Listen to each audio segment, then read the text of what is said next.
Shalom, selamat pagi saudara-saudara yang dikasihi Tuhan Yesus Kristus. Salam sejahtera buat saudara semua dimanapun saudara berada. Damai sejahtera dan sukacita Roh Kudus kiranya senantiasa melimpah dalam hati dan kehidupan saudara semua. Pada kesempatan kali ini kita akan merenungkan firman Tuhan yang terambil dari Matius 18 ayat yang ke-21 sampai ke-22. Kemudian datanglah Petrus dan berkata kepada Yesus, "Tuhan, sampai berapa kali aku harus mengampuni saudaraku jika ia berbuat dosa terhadap aku? Sampai 7 kali?" Yesus berkata kepadanya, "Bukan, aku berkata kepadamu, bukan sampai 7 kali, melainkan sampai 70 kali 7 kali." Demikian firman Tuhan. Saudara yang dikasihi Tuhan, seringkali kita bersikap seperti Petrus, bahkan kurang dari Petrus. Petrus bertanya kepada Tuhan Yesus, sampai berapa kali ia harus mengampuni saudaranya jika saudaranya berbuat dosa terhadapnya.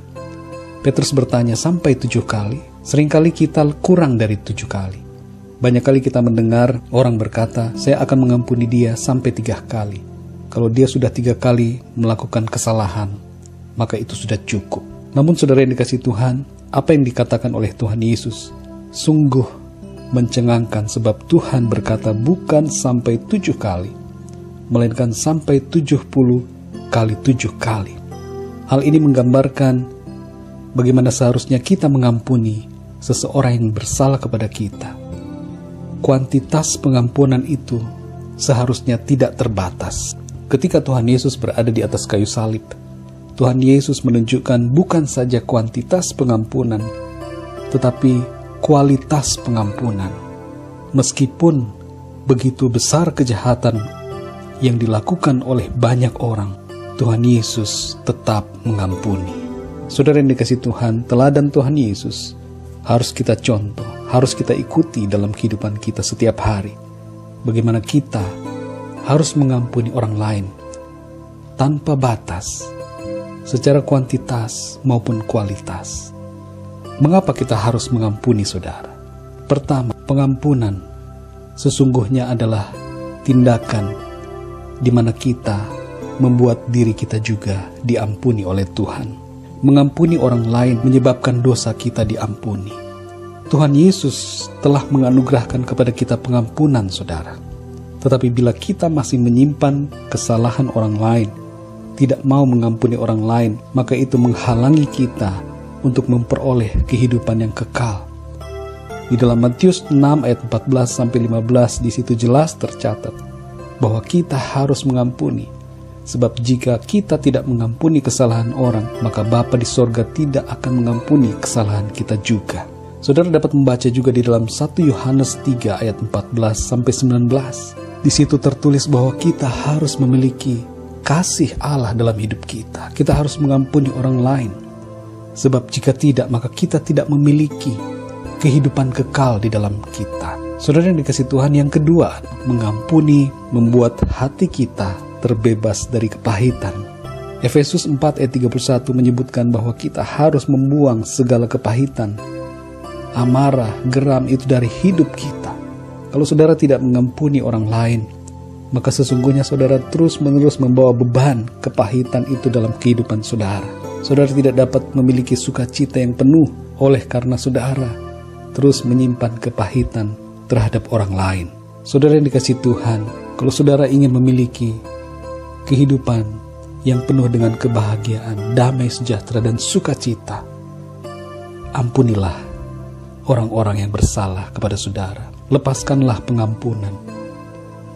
Betapapun beratnya kejahatan yang dibuat orang lain kepada saudara, ampunilah, supaya saudara terbebas dari kepahitan dan hidup saudara dipenuhi dengan sukacita Allah, sukacita surgawi yang membuat saudara sungguh-sungguh merdeka. Yang ketiga, saudara, agar doa kita tidak terhalang.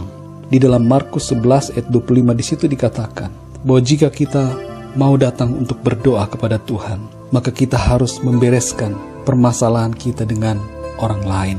Saudara yang dikasihi Tuhan, secara tersirat ada makna bahwa doa kita bisa terhalang oleh karena permasalahan dalam hati kita yang belum mengampuni orang lain.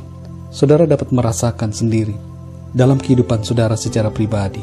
Apabila saudara masih menyimpan amarah, dendam, tidak mau mengampuni orang lain, maka saudara akan mengalami kesulitan dalam berdoa. Saudara sulit untuk memiliki hubungan yang erat dengan Tuhan dalam doa-doa saudara, sebab saudara masih menyimpan amarah, dendam, kebencian, dan tidak mau mengampuni orang lain. Doa-doa kita tidak akan efektif jika kita tidak mau mengampuni orang lain.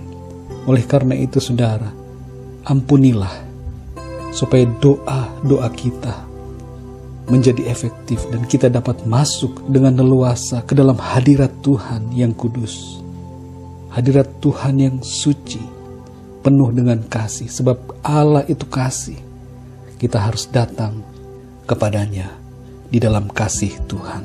Hati kita juga harus penuh dengan kasih Allah.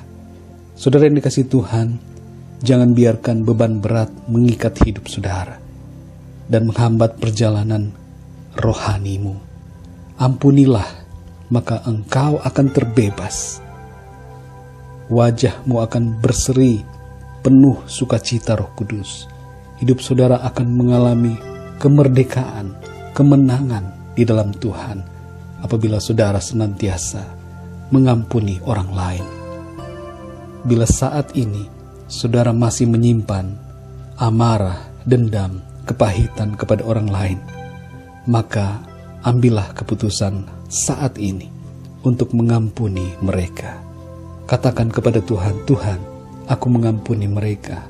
Aku mengampuni orang yang bersalah kepadaku.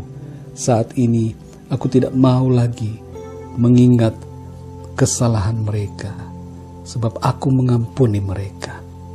Berdoalah kepada Tuhan, saudara. Ambil komitmen untuk melepaskan pengampunan dan hidup dalam sukacita yang membuat saudara senantiasa penuh dengan damai sejahtera Allah. Puji Tuhan saudara, mari kita berdoa. Bapa di sorga, terima kasih buat firman-Mu. Kami bersyukur karena Engkau mengajar kami untuk mengampuni orang lain, bukan saja untuk memberikan manfaat bagi orang lain, tapi terlebih daripada itu, mengampuni merupakan obat bagi diri kami sendiri. Kami dipenuhi dengan damai sejahtera, sukacita.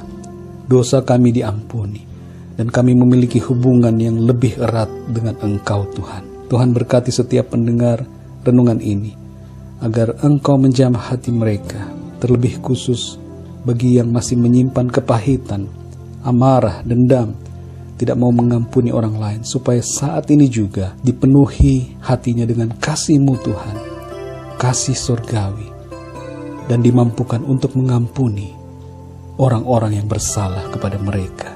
Terima kasih Tuhan, berkat-Mu atas kami sepanjang hari ini. Kasih karunia pengampunan, kemenangan Tuhan berikan bagi kami. Dalam nama Tuhan Yesus, kami berdoa dan mengucap syukur. Haleluya. Amin. Puji Tuhan saudara yang dikasihi Tuhan. Tuhan Yesus memberkati saudara. Selamat beraktivitas dan sampai berjumpa dalam renungan yang berikutnya. Haleluya.